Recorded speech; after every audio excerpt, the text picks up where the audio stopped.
नमस्कार बच्चों, आज हम लोग देखने वाले हैं chapter number 3 reconstitution of partnership का एक्सरसाइज। ओके, तो देखो सबसे पहले तो आपको ये बोलना चाहूँगी कि अगर आपने अभी तक ये लेसन के प्रैक्टिकल प्रॉब्लम सॉल्व नहीं किए हैं तो सबसे पहले उनको कीजिएगा। ओके, क्योंकि अगर आप प्रैक्टिकल प्रॉब्लम्स मतलब जो मैंने ये लेसन के वीडियोस अपलोड किया, अगर आप उनको देख करके अच्छे से पढ़ करके आओगे ना तो आधे से ज़्यादा का आंसर तो आपको ऐसे ही समझ में आ जाएगा। ठीक है, फिर आपको यहाँ पे ज़्यादा दिमाग लगाने की ज़रूरत नहीं पड़ेगी।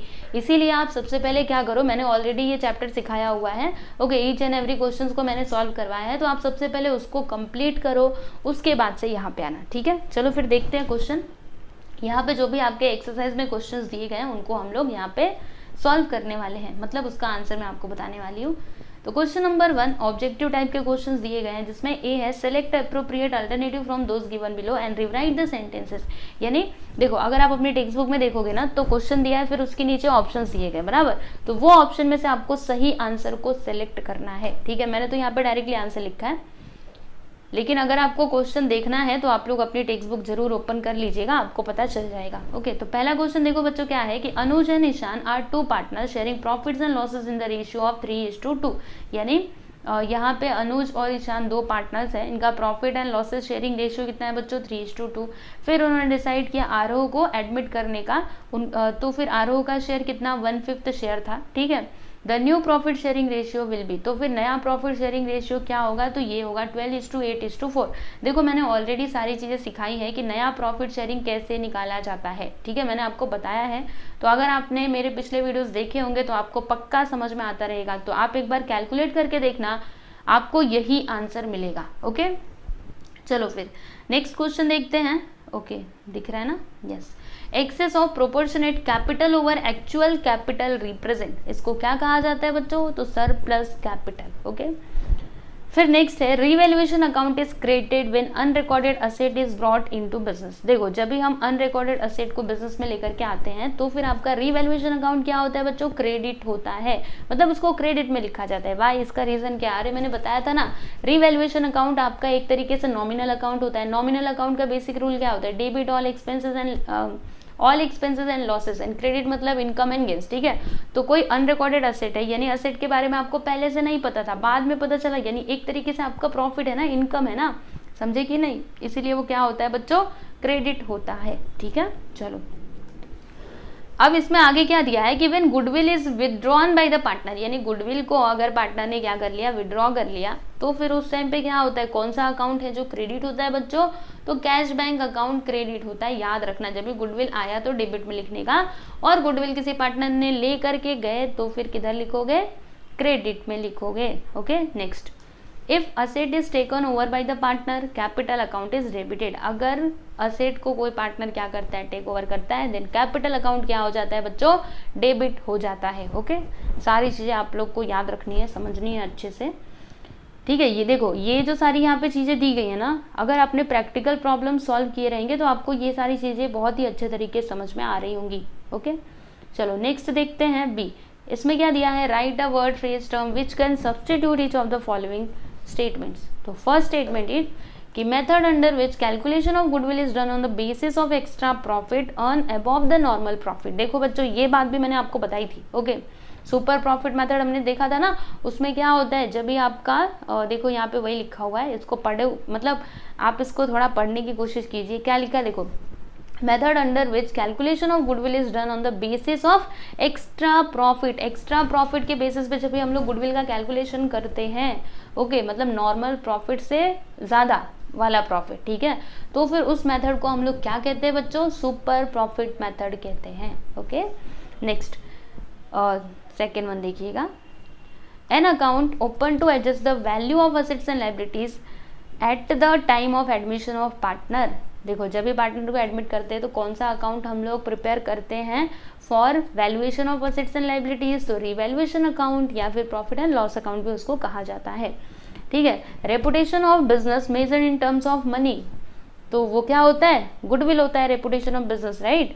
And fourth one is the ratio in which general reserve is distributed to the old partners, मतलब वो रेशियो जिसमें हम लोग क्या करते हैं, जो जनरल रिजर्व है उसे ओल्ड पार्टनर्स को डिस्ट्रीब्यूट करते हैं। कौन से रेशियो में, ओल्ड रेशियो में, है ना। एडमिशन ऑफ पार्टनर में तो यही होता है ना बच्चों, क्योंकि वो जो जनरल रिजर्व है उस पर किसका अधिकार होता है, तो ओल्ड पार्टनर्स का अधिकार होता है, क्योंकि नया वाला तो अभी आया ना, इसीलिए हम लोग क्या करते हैं, ओल्ड रेशियो में उसको डिस्ट्रीब्यूट करते हैं।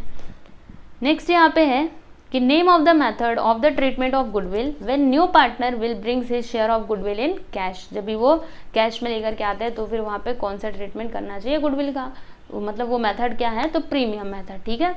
नेक्स्ट है the proportion in which old partners make a sacrifice, मतलब वो प्रोपोर्शन जिसमें ओल्ड पार्टनर क्या करते हैं, सेक्रीफाइस करते हैं, उसको क्या कहा जाता है बच्चों, तो सेक्रीफाइस रेशियो कहा जाता है, क्योंकि नए की वजह से इन बेचारों को कुछ ना कुछ तो त्याग करना ही पड़ेगा। ओके, 7th वन है capital employed into NRR upon 100। तो इस तरीके से हम लोग क्या निकाला करते थे, नॉर्मल प्रॉफिट। याद है आपको, मैंने ये सारी चीज़ें फॉर्मूला सब कुछ बताया था, देखो इसीलिए मैं बोलती हूँ कि आप मेरा ना स्टार्टिंग से लेकर के पूरा अंत तक वीडियो देखा करो, ठीक है। आप ऐसा मत सोचिए कि हम डायरेक्ट क्वेश्चन पे चले जाएंगे, ठीक है। आप क्वेश्चन पे चले जाओगे, क्वेश्चन आपको समझ में भी आ जाएगा, लेकिन जब भी ऐसा कुछ क्वेश्चन आया तब उस टाइम पे क्या करोगे, इसीलिए आपको पूरा शुरू से लेके अंत तक देखना है, और एक बार आपको अपनी टेक्स्ट बुक भी अच्छे से रीड करनी है, ठीक है। पढ़ोगे तभी तो आगे बढ़ोगे, नहीं पढ़ोगे तब कैसे आगे बढ़ोगे, है ना। आगे बढ़ना है तो पढ़ना पड़ेगा, तो मेहनत कीजिए आप लोग। चलिए आगे चलते हैं।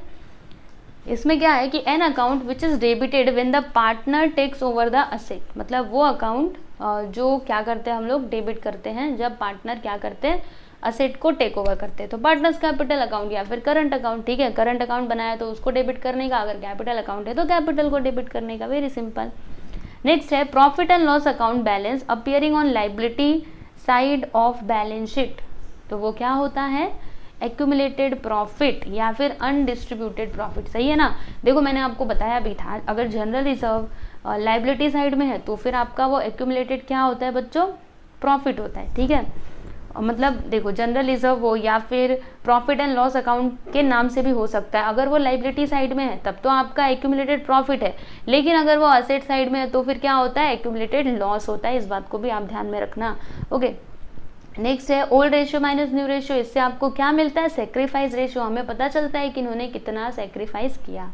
ओके, तो यहाँ पे आपका ये जो बी है ये हमने कंप्लीट कर लिया। आई होप आप लोग को समझा रहेगा। चलो नेक्स्ट देखते हैं। यस, स्टेट ट्रू और फॉल्स विथ रीजंस। अभी आपको सही गलत बताना है रीजन के साथ। Your first question is new partner can bring capital in cash और काइंड। मतलब जो नया पार्टनर है वो गुडविल को, गुडविल नहीं, क्या लिखा है, कैपिटल, ठीक है। कैपिटल को वो कैश में भी ला सकता है, काइंड में भी ला सकता है। यस, तो ये स्टेटमेंट ट्रू है, सही बात है ना। वो चाहे जैसे भी लाए बस वो लाना चाहिए कैपिटल, ठीक है। तो इसका रीज़न देख लो, बहुत बड़ा दिख रहा है ना, पर आपको जो समझ में आता है आप वो लिखोगे ना तो भी एग्जाम में आपको फुल टू फुल मार्क्स मिलेंगे। बस ना आप एक काम क्या करो, अपने भाषा में उसको समझ के रखो, और जब भी एग्जाम में लिखने की बारी आती है तो थोड़ा अपने मन से बना करके लिख देने का, ठीक है। क्योंकि जब आप अपने मन से लिखते हो ना तो आपका मतलब लगता है ना पेपर चेकर को कि हाँ इस बच्चे को आता तो था, ठीक है। इसीलिए अपने मन से लिखने का, ज़्यादा टेक्स्ट बुक की भाषा का यूज़ मत करो, खुद से लिखो। ओके, चलो देखते हैं रीज़न इसका क्या इसमें दिया है। एक बार मैं इसको रीड करती हूँ, आपको समझेगा, don't worry. To manage and control large scale business additional capital and additional labour and skills are required. सही बात है, अगर आपको बिजनेस को लार्ज स्केल पे मैनेज करना है देन आपको कैपिटल चाहिए, है ना, और ज़्यादा कैपिटल चाहिए, लेबर चाहिए और अच्छी स्किल्स चाहिए, right. This business needs are fulfilled and solve by admitting a new person as a partner. और इसकी ये जो सारी रिक्वायरमेंट्स है वो कभी पूरी होंगी जब वो नए पार्टनर को एडमिट करेंगे एज अ मतलब नए पर्सन को एडमिट करेंगे as a partner, okay, in their business. Okay, on admission of a partner new partner is given right in share of profits and assets, right. जब वो आता है तब उसको हम लोग प्रॉफिट भी शेयर करेंगे, ऐसा हम लोग उसको बोलते हैं, बराबर। तो प्रॉफिट क्या ऐसे फ्री में उसको दे दोगे, ऐसे ही किसी को पार्टनर बना लिया, आजा आजा हम तुझे प्रॉफिट देंगे, ऐसे थोड़े ना होता है ना। कुछ रूल्स एंड रेगुलेशंस होते हैं भाई, उसको फॉलो करना ही पड़ेगा उसको। तो क्या देना पड़ता है उसको, new partner is required to contribute certain amount of capital in cash और काइंड, ठीक है। वो तो उसको देना ही है, नहीं तो फिर वो बिजनेस में तब खाएगा पार्टनर। जब कुछ देगा ही नहीं तब कैसे वो पार्टनर बनेगा। पार्टनर मतलब क्या, मतलब वो बिजनेस का वो क्या बनेगा, एक तरीके से ओनर बनेगा ना, पार्ट ओनर, ठीक है। तो इसीलिए उसको देना पड़ता है। ओके, चलो आगे चलते हैं। ये भी बहुत ज़्यादा बड़ा दिख रहा है ना। चलो देखते हैं second one, when goodwill is paid privately to the partners it is not recorded in the books. देखो बच्चों यहाँ पे बहुत इंपॉर्टेंट चीज़ दी गई है, आप लोग को ये बात ध्यान में रखनी है। वैसे मैंने आपको बताया भी था लेसन पढ़ाते टाइम पे, मतलब क्वेश्चन सॉल्व करवाते टाइम पे, लेकिन एक बार फिर से बता देती हूँ, सुनो। जब गुडविल प्राइवेटली दिया जाता है तो फिर वहाँ पे कुछ भी रिकॉर्डिंग करने की ज़रूरत नहीं होती है, ठीक है। प्राइवेटली मतलब क्या, पार्टनर से आपस में ही लेन देन कर लिया गुडविल का, फर्म के पास ना पैसा आया ना गया, ठीक है, तो फर्म को इससे कोई मतलब ही नहीं, तो फिर आप रिकॉर्डिंग करके करोगे क्या, है ना। जैसे कि नए पार्टनर ने दिया और पुराने पार्टनर ने ले लिया, तो बात खत्म यहीं पे, ठीक है। तो ये स्टेटमेंट क्या है, दिस इज ट्रू। ओके, तो इसका रीजन देखोगे बच्चों यहाँ पे लिखा हुआ है, बहुत बड़ा सा आपको दिख रहा होगा, क्या लिखा है, चलो एक बार देखते ही हैं कि existing business earn reputation and develop due to labour hard work finance and art put in by old partners. New partner is entitled to receive these benefits on his admission and therefore in exchange of these benefits new partner has to pay goodwill in cash or in kind to existing partnership firm. If goodwill paid in cash or kind into the firm openly, all entries relating to such transaction are recorded in the books of accounts. देखो बच्चों यहाँ पे तो पूरा आपको वही goodwill के बारे में बताया गया कि जब वो आ रहा है तो उसको गुडविल लाना पड़ेगा, क्योंकि इतने सालों तक मेहनत किसने की, ये पुराने पार्टनर्स ने की, तो वो मेहनत का कुछ ना कुछ तो उसको देना पड़ेगा ना, समझे कि नहीं। तो देखो यहाँ से असली वाला आपका एक्सप्लेनेशन स्टार्ट होता है कि if the goodwill is paid privately, अगर गुडविल को प्राइवेटली पेड किया जाता है, nothing comes into the firm, वही जो मैंने आपको बताया, फर्म के पास कुछ नहीं आता, and hence no entries are required, इसके लिए एंट्रीज भी रिक्वायर्ड नहीं है ना। In the books of accounts cash goes from new partner to old partners directly. क्या होता है, जो आपका कैश है, गुडविल का अमाउंट जो है वो नए पार्टनर से पुराने पार्टनर के पास डायरेक्टली चला जाता है, फर्म को कुछ पता नहीं चलता। ओके, तो इसका एक्सप्लेनेशन ना आप अपने मन से लिख सकते हो बच्चों। सबसे पहले तो आप ये बता सकते हो कि गुडविल क्या होता है, कैसे होता है, ये सारी चीज़ें, ठीक है। और फिर उसके बाद आप ये बता सकते हो कि अगर प्राइवेटली पेड करेंगे तो ऐसा ऐसा होगा, पार्टनर क्या करते हैं, आपस में ही लेन देन कर लेते हैं, फर्म को पता भी नहीं चलता, इसके लिए यहाँ पे रिकॉर्डिंग करने की ज़रूरत नहीं है। ओके, तो देख लो इसको अच्छे से।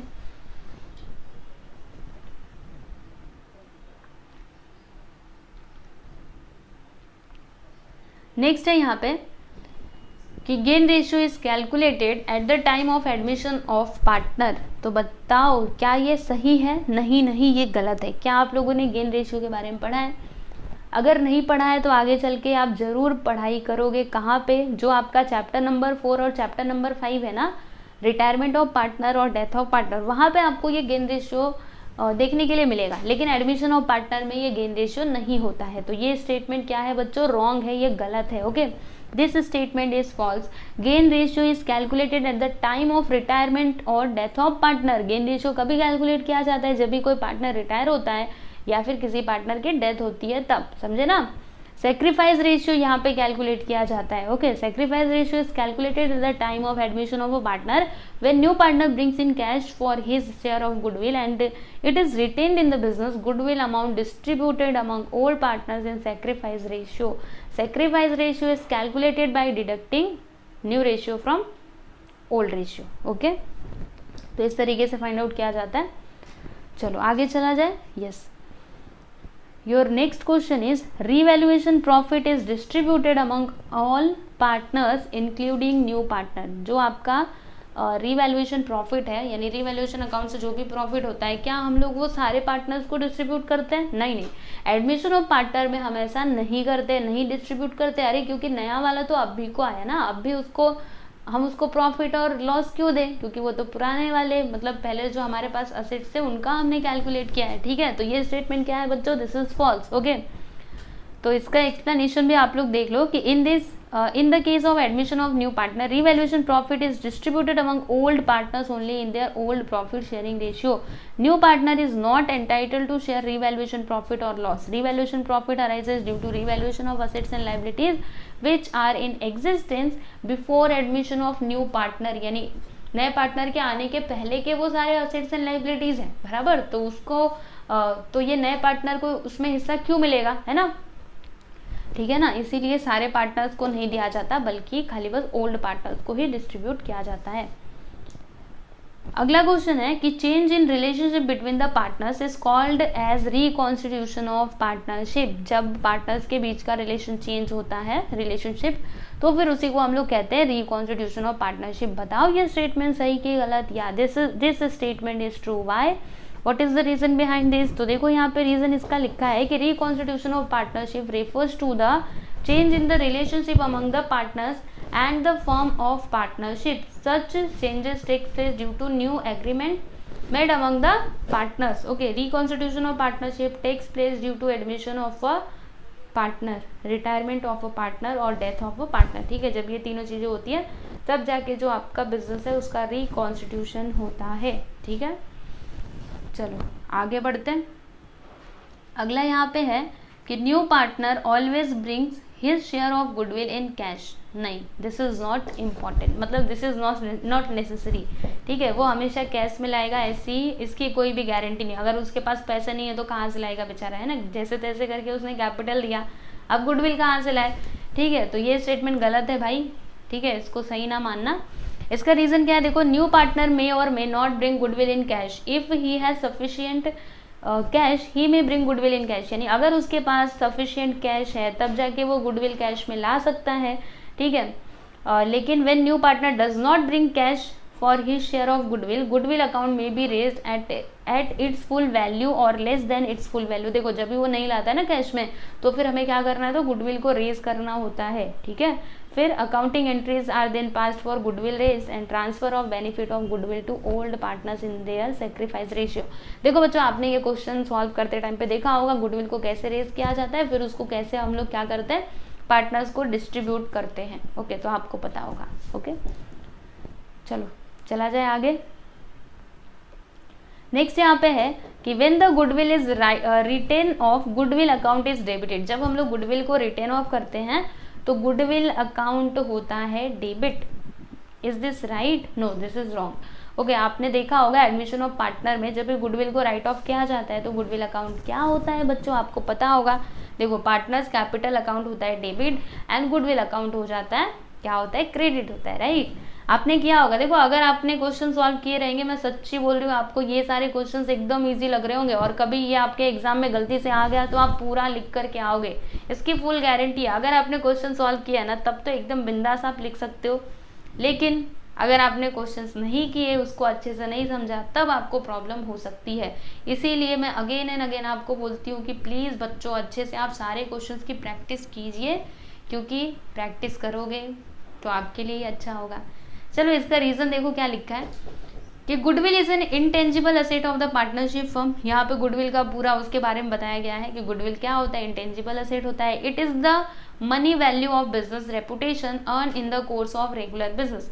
Unlike other assets, goodwill is treated as asset of the organisation. Goodwill is a real account. ये क्या होता है, ये एक रियल अकाउंट होता है। ठीक है, hence rules of real account are applicable to goodwill account. Whenever goodwill is raised, it is debited in the books of account. ठीक है, conversely if goodwill is write off, goodwill account is credited in the books of account. समझे कि नहीं, credit किया जाता। देखो, मतलब मैं आपको बता रही हूँ ना, आप अपने मन से लिखिएगा, मतलब जो आपको समझता है ना वो एक्सप्लेनेशन लिखने का। ठीक है, तो आपको अच्छे नंबर मिलेंगे। ओके, इसमें बहुत ज़्यादा आपको कंफ्यूज कर दिया ना, तो कंफ्यूज मत होइए। क्वेश्चन सॉल्व करते टाइम पे आपने देखा ना वो कैसे क्रेडिट हुआ, कैसे डेबिट हुआ, तो वही इधर एक्सप्लेनेशन ला करके लिख देने का। ठीक है, चलो नेक्स्ट वन देखते हैं। फिर आप सोच रहे होंगे कि इतना सारा तब एक्सप्लेनेशन क्यों दिए हो। अरे देखो तो सही, इसको पढ़ने का, समझने का, फिर अपने मन से लिखने का, है ना। पढ़ना तो पड़ेगा ना, टेक्स्ट बुक तो जरूरी है ना पढ़ने के लिए। उसी तरीके से आपको मैंने यहाँ पे एक्सप्लेनेशन दिए हैं, तो इनको आप लोग थोड़ा समझिए और थोड़ा अपने मन से लिखिए। ठीक है, चलो नेक्स्ट वन है कि new ratio minus old ratio is equal to sacrifice ratio. तो ये स्टेटमेंट क्या है बच्चों, फॉल्स है, गलत है। ऐसे थोड़ा ना सेक्रीफाइस रेशियो मिलता है, तो फिर कैसे मिलता है, ऐसे मिलता है old ratio minus new ratio. देखो यहाँ पे दिया गया है ना, तो इसका सीधे सीधे आप लोग आंसर लिख सकते हो, दिस स्टेटमेंट इज फॉल्स। और इसका रीजन ये बता सकते हो कि sacrifice ratio which is equal to old ratio minus new ratio. ठीक है, और थोड़ा सा अगर आप चाहो तो एक्सप्लेन भी कर सकते हो, जैसे मैंने यहाँ पे किया है। पूरा इधर लिखा हुआ है, आप लोग एक बार इसको रीड करो, मैं रीड कर दूँ। चलो एक बार फटाफट से पढ़ लेते हैं कि when new partner is admitted old partners have to sacrifice their share of profit to give the share of profit to new partner. Okay, the ratio which is surrender and given by the old partners to new partner is called sacrifice ratio. Sacrifice ratio is used to distribute the goodwill among the old partners. Sacrifice ratio is calculated by, ये बहुत सारा कुछ इसमें बता दिया है, पर कोई नहीं, आप बस इतना लिखोगे तो भी ठीक है, ये लिख सकते हो। ओके, और आप ये बता सकते हो कि गुडविल ये ओल्ड रेशियो क्या होता है, न्यू रेशियो, इसके बारे में आप बता सकते हो। ओल्ड रेशियो मतलब क्या, पार्टनर के एडमिशन से पहले का जो रेशियो रहता है वो ओल्ड रेशियो होता है और वो ज़्यादा होता है as compare to new ratio. इसीलिए हमको सेक्रीफाइस रेशियो कैसे मिलता है, old ratio minus new ratio. ठीक है, तो अपने मन से आप लिख सकते हो। यहाँ पे भी आपको बहुत ही ज़्यादा डीप गहराई में ले जाने की कोशिश की गई है, तो उतना नहीं जाना है। चलो कितने हैं मुझे देखना पड़ेगा, ओह ख़त्म हो जाएंगे। देखो ये 9th 10th, उसके बाद से ये हो जाएगा ख़त्म, और अभी भी बहुत सारे क्वेश्चंस हैं। ओके चलो फिर हम लोग देखते हैं, है ना, हमें कौन सा विदेश जाना है, आराम आराम से पढ़ेंगे और क्या। चलो देखो यहाँ पे 9th वाला question, usually when a new partner is admitted in the firm there will be an increase in the capital of the firm. यानी कि जब नए पार्टनर को एडमिशन दिया जाता है तो ऐसा सामान्यतः देखा जाता है कि जो आपका कैपिटल है फर्म का वो क्या होता है, वो इंक्रीज होता है। ठीक है, so this statement is true, सही बात है, क्योंकि जब नया पार्टनर आएगा तो वो कैपिटल लेकर के आएगा, तो हमारा जो कैपिटल है वो तो बढ़ेगा ही ना। इसका रीजन थोड़ा देख लो कि on admission of a partner into partnership new partner is given right in share of profits and assets. In consideration of these rights, new partner is required to contribute certain amount of capital in cash or in kind. This capital contribution increases cash or bank balance of the firm. अगर वो capital contribute करता है तो फिर जो firm का cash या फिर बैंक बैलेंस है वो increase होता है। ठीक है, the capital contribution by new partner solves need of finance in the firm. ठीक है, उसकी वजह से जैसे फर्म को पैसों की ज़रूरत है, अब नए पार्टनर ने ला करके कैपिटल दे दिया तो यहाँ पे जो उनका प्रॉब्लम है वो तो सॉल्व हो ही गया ना। यस, चलो your next question is question number 10। इसमें क्या दिया है, ये cash bank account is created when goodwill is withdrawn by the old partners. यानी कि अरे ये तो हमने देखा था ना बच्चों, अब भी देखा था। देखो कैश बैंक अकाउंट क्या होता है, क्रेडिटेड होता है, मतलब क्रेडिट होता है जब गुडविल को कोई ये ओल्ड पार्टनर्स विड्रॉ करते हैं तब। हाँ, तो ये स्टेटमेंट ट्रू है। इसका रीज़न क्या है बच्चों, पूरा देखो यहाँ पे विस्तार से बताया गया है कि goodwill is an intangible asset of the partnership firm. When goodwill is brought in cash into the firm by new partner, it increases bank or cash balance, hence cash bank is debited। है ना, जब नया partner ये goodwill लेकर के आता है तो फिर क्या होता है, बैंक मतलब जो पार्टनरशिप फर्म के पास कैश या फिर बैंक बैलेंस है वो इंक्रीज होता है। सो देयरफॉर हम लोग क्या करते हैं, उसको मतलब कैश बैंक अकाउंट हो जाता है डेबिट, बराबर। The benefit of goodwill then transfer to old partners capital account. फिर जो उसका बेनिफिट है वो ओल्ड पार्टनर्स को दिया जाता है, क्योंकि ये जो गुडविल लेकर के आया है नया पार्टनर, इस पर किसका अधिकार है, पुराने पार्टनर्स का। ठीक है, hence their capital balances gate increase, और इसके लिए उसको हम लोग क्रेडिट भी कर देते हैं, आपने देखा होगा।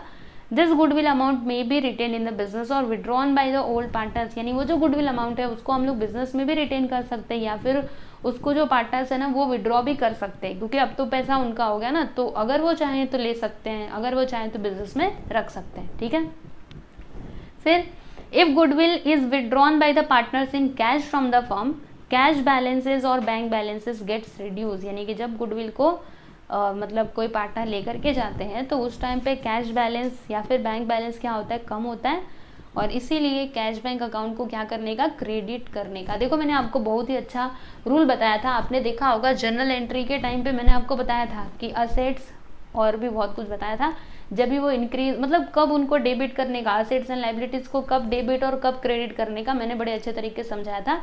तो प्लीज़ आप उसको अच्छे से कहीं पे दीवार पे चिपका दो, लिखो उसको अच्छे से, और जहाँ पे भी आप पढ़ाई करते हो ना वो दीवार पे लगा करके रखने का। जब ऐसे लगा करके रखोगे ना बच्चों तो आपको वो बार बार मतलब जब भी आप बार बार कोई चीज़ देखते हो ना तो वो आपके दिमाग में सेट हो जाता है, इसीलिए आप ऐसा जरूर कीजिएगा। ठीक है, चलिए आगे चलते हैं। अगला यहाँ पे डी क्या है, फाइंड द ऑड वन। अभी आपको यहाँ पे ऑड वन फाइंड आउट करना है, जो भी ऑड लगे उसे आपको लिखना है। Okay, general reserve, creditors, machinery and capital. तो इसमें बताओ ऑड क्या दिख रहा है, तो ये जो मशीनरी है ना ये हमको ऑड दिख रहा है क्योंकि ये हमारा असेट है, समझे। तो मशीनरी को लिख दिया। नेक्स्ट है decrease in furniture, patents written off, increase in bills payable और आरडीडी रिटेन ऑफ। तो इसमें क्या दिख रहा है? और आरडीडी रिटेन ऑफ। नेक्स्ट है super profit method, valuation method, average profit method, fluctuating capital method. तो इसमें क्या दिख रहा है बच्चों? और फ्लक्चुएटिंग कैपिटल मेथड, समझे ना? ये तो अलग ही दिख रहा है फ्लक्चुएटिंग कैपिटल मेथड, ये कहाँ से आ गया? ये सब कुछ तो हमने देखा था ना, super profit, valuation method, average profit method, but ये देखो अलग है ना। चलो नेक्स्ट देखते हैं, कैलकुलेट द फॉलोइंग। अब आपको यहाँ पे पेंसिल उठाइए, मतलब पेन उठाइए, कॉपी उठाइए और कैलकुलेशन कीजिए, क्योंकि अभी मैं आपको ये कैलकुलेशन करके नहीं बताने वाली, क्योंकि मैंने आपको पहले ही सारी चीज़ें बता दी हैं। तो आप लोग प्लीज़ थोड़ी मेहनत कीजिए, ठीक है? देखो थोड़ी मेहनत आपकी, थोड़ी मेहनत मेरी, अब दोनों जब मिल जाएंगे तब एकदम मज़ा आ जाएगा, ठीक है? इसलिए आपको मेहनत करना चाहिए। मैंने वैसे भी सारे क्वेश्चन सॉल्व करवाए एडमिशन ऑफ पार्टनर के, तो टेक्स्ट बुक में जो भी क्वेश्चंस दिए गए प्लीज़ आप उसकी प्रैक्टिस जरूर करना, ओके? बीच बीच में जो वो रेशियो का कैलकुलेशन के जो क्वेश्चंस दिए गए थे ना, सारे क्वेश्चंस मैंने सॉल्व करवाए, तो आपको ज़्यादा कुछ भी नहीं करना, खाली बस प्लेलिस्ट में जा करके वीडियोस देखने, बस इतना सा ही तो काम आपको करना है, और कहाँ आपको ज़्यादा बोल रही हूँ।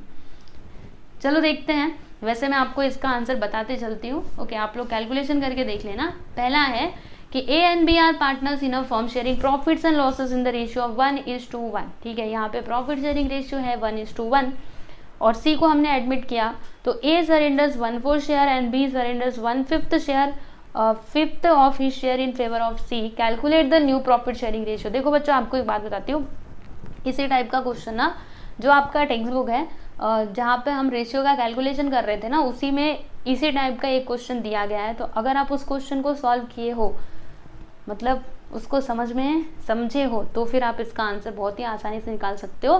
तो यहाँ पे न्यू रेशियो क्या आएगा बच्चों? 2:1:1, ठीक है? So this is your final answer.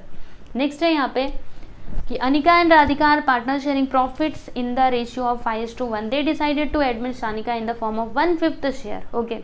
Calculate the sacrifice ratio of Anika and Radhika. तो इनका सेक्रीफाइस रेशियो क्या हो जाएगा? 5:1, okay? Next, Pramod and Vinod are partner sharing profits and losses in the ratio of 3:2. After admission of Ramesh, the new ratio of Pramod, Vinod and Ramesh is 4:3:2. तो फिर आपको sacrifice ratio बताना है, तो कितना आसान है, सेक्रीफाइस रेशियो क्या हो जाएगा? 7:3, ठीक है? चलो जी आगे चलते हैं। यस, अब यहाँ पे ये I think so last question है, नहीं इसके बाद यही है, ओके? चलो देखते हैं। Answer in 1 sentence. अभी आपको एक सेंटेंस में आंसर लिखने बच्चों। पहला है what is revaluation account. Revaluation account क्या होता है, थोड़ा मुझे बताइएगा। हाँ, आप कैसे बता पाओगे, मैं ही बताती हूँ। रीवैल्यूएशन अकाउंट में हम लोग क्या करते हैं? असेट्स एंड लाइबिलिटीज का रीवैल्यूएशन करते हैं ना, करंट जो भी उनका वैल्यू रहता है उसके हिसाब से उसका रीवैल्यूएशन हम लोग करते हैं, राइट? और उससे जो भी हमको प्रॉफिट या फिर लॉस होता है उसे हम लोग ओल्ड पार्टनर्स के बीच में बांटते हैं, ठीक है? तो देखिए यहाँ पे वही बात दी गई है कि an account in which changes made in the value of assets and liabilities on revaluation are recorded to ascertain profit or loss on revaluation is called revaluation or profit and loss adjustment account, okay? Next है यहाँ पे कि what is meant by reconstitution of partnership. Reconstitution of partnership का मतलब क्या होता है बताओ? ये तो बहुत सिंपल है। Reconstitution of partnership refers to the change in the relationship among the partners and the form of business, है ना? जब पार्टनर्स के बीच में जो रिलेशनशिप है वो अगर चेंज होता है तो फिर उसी को हम लोग कहते हैं reconstitution of partnership, very simple. Next, why is new partner admitted. नए पार्टनर को क्यों एडमिट किया जाता है बच्चों? तो आपको तो पता है, management skill and need of additional capital, right? तो देखो यहाँ पे वही चीज़ दी गई है कि to meet the need of additional capital and management skill a new person is admitted as partner into the partnership. Next है व्हाट इज सेक्रीफाइस रेशियो। बताओ क्या है ये सेक्रीफाइस रेशियो? तो नए पार्टनर के आने की वजह से ये जो लोग सेक्रीफाइस करते हैं, मतलब जो ओल्ड पार्टनर्स होते हैं, जितना सेक्रीफाइस करते हैं उसी को हम लोग सेक्रीफाइस रेशियो कहते हैं, ठीक है? तो देखो यहाँ पे लिखा हुआ है कि ratio which is surrendered or given up by the old partners in the favour of new partner is called a sacrifice ratio, ठीक? Yes, next question, what do you mean by raising the goodwill at the time of admission of new partner. यानी raising of goodwill का मतलब क्या है? जब भी नया partner admit हुआ तो raising of goodwill means what? तो इसका आंसर देखो जी, क्या लिखा है कि raising of the goodwill at the time of admission of new partner means debiting goodwill account the books of partnership firm and crediting old partners capital account in their sacrifice ratio. समझेगी नहीं, raising मतलब क्या होता है, raising goodwill मतलब क्या। तो जब भी नया पार्टनर एडमिट हुआ तो जो आपका गुडविल अकाउंट है उसको डेबिट करना है और जो पार्टनर का कैपिटल अकाउंट है उसे हमें क्रेडिट करना है, ठीक है। लेकिन याद रखना ओल्ड पार्टनर्स का खाली बस, ओके, उनके सैक्रिफाइस रेशियो में। चलो नेक्स्ट देखते हैं, what is super profit method of calculation of goodwill. Super profit method के बारे में थोड़ा सा बताइए क्या होता है। तो super profit method of calculation of goodwill means calculating the value of goodwill by considering certain number of years purchase of super profit. Okay, so this is your final answer students. Next question है, when is the ratio of sacrifice ratio calculated for distribution of goodwill। कब calculate किया जाता है बताओ। in order to transfer the benefits of goodwill contributed by the new partner or raised by the firm sacrifice ratio is calculated। ठीक है, जब भी goodwill को हमें क्या करना होता है, मतलब शेयर करना होता है, तभी कंट्रीब्यूट करना होता है, तभी जाके हम लोग इसको कैलकुलेट करते हैं। नेक्स्ट है यहाँ पे, what is the treatment of accumulated profits eight the time of admission of partner. यानी जो आपका एक्यूमुलेटेड प्रॉफिट है उसका ट्रीटमेंट क्या होना चाहिए एडमिशन के टाइम पे। तो क्या करते हैं हम लोग, एक्यूमुलेटेड प्रॉफिट को जो ओल्ड पार्टनर्स हैं उनको डिस्ट्रीब्यूट कर देते हैं, वेरी सिंपल। तो देखो यहाँ पे वही बात लिखी है कि if accumulated profit exist at the time of admission of a partner, the entire profit is transferred to old partners capital account or current accounts credit side in their old ratio। ठीक है, तो इस बात को आप लोग को समझना है, याद रखना है। Next, state the ratio in which old partners capital account will be credited for goodwill when the new partner does not bring his share of goodwill in cash। तो बताओ वो रेशियो क्या होता है बच्चों। तो देखो यहाँ पे लिखा है कि in old ratio old partners account will be credited for goodwill when the new partner does not bring his share of goodwill in cash. Okay, जब वो कैश में नहीं लेकर के आता तो फिर ओल्ड रेशियो में क्या करने का, वो जो गुडविल है उसको क्रेडिट करने का पार्टनर्स के अकाउंट में। ठीक है, नेक्स्ट है यहाँ पे कि what does the excess of debit over credits in profit and loss adjustment account indicate. ठीक है, इसका मतलब क्या होता है, वो क्या मतलब इंडिकेट करता है, excess of debit over credit, यानी डेबिट ज़्यादा क्रेडिट कम। ओके, देन क्या होता है हमको, देखो इधर लिखा हुआ है excess of debits over credits in profit and loss adjustment account indicates loss on revaluation of assets and liabilities. क्या वो इंडिकेट करता है, लॉस को इंडिकेट करता है बच्चों। यस एवरीवन, समझ में आया ना, मैंने आपको बताया भी था, जब भी क्रेडिट साइड ज़्यादा डेबिट साइड कम देन प्रॉफिट, लेकिन अगर डेबिट ज़्यादा क्रेडिट कम तो फिर क्या होता है, लॉस होता है। ठीक है, चलिए अब उसके बाद हम लोग देखते हैं। ओके, ये सारे क्वेश्चंस हमने देख लिया। अब फाइनली हम लोग अपने अंतिम पड़ाव पे पहुंच चुके हैं बच्चों। इसके बाद आपका ये जो लेसन है ये कंप्लीट हो जाएगा। ठीक है, तो देखो बच्चों इसमें क्या दिया है, कंप्लीट द टेबल। अब आपको इसे कंप्लीट करना है बराबर। तो एवरेज प्रॉफिट का फॉर्मूला यहाँ पे देखो, total profit upon number of years बराबर। तो ये किसका फॉर्मूला है, एवरेज प्रॉफिट का। आपको पता है ना एवरेज प्रॉफिट हम लोग ऐसे निकालते हैं। फिर नॉर्मल प्रॉफिट निकालने का फॉर्मूला बताना, कैपिटल एम्प्लॉयड इनटू NRR, मतलब normal rate of return upon 100। Okay, next यहाँ पे देखिएगा third one, stock shown in balance sheet. फिर उसके बाद क्या है, अच्छा यहाँ पे 1,60,000 और फिर स्टॉक जो है वो अंडर वैल्यू हुआ 20% से, तो यहाँ पे आ गया 40,000 और यहाँ पे तो फिर कॉस्ट ऑफ स्टॉक आपका क्या हो जाएगा 2 लाख। ओके, तो देखो बच्चों आपको एक बात बताऊं, ये आपको ना अभी समझ में नहीं आया होगा लेकिन आगे चल करके आपको जरूर समझ में आएगा मेरे ख्याल से, शायद से ना। यस, डेथ ऑफ पार्टनर में एक क्वेश्चन है बच्चों, लास्ट क्वेश्चन एकदम, ठीक है, जहाँ पे आपको अंडर वैल्यू और ओवर वैल्यू के बारे में पढ़ने के लिए मिलेगा। तो आप चिंता ना करो, आपको समझ जाएगा आगे बढ़ोगे तो। ठीक है, चलिए फिर तो यहाँ पे आपका ये जो लेसन है इसके जो एक्सरसाइज है हमने कंप्लीट कर लिए हैं और मुझे पूरी उम्मीद है आपको सब सारी चीज़ें मतलब समझ में आई ही होंगी, है ना। और कुछ भी डाउट रहता है तब तो मैं हूँ ही। और देखो बच्चों, अगर आपको ये PDF फाइल चाहिए तो आप हमारे टेलीग्राम चैनल को ज्वाइन कर लीजिएगा।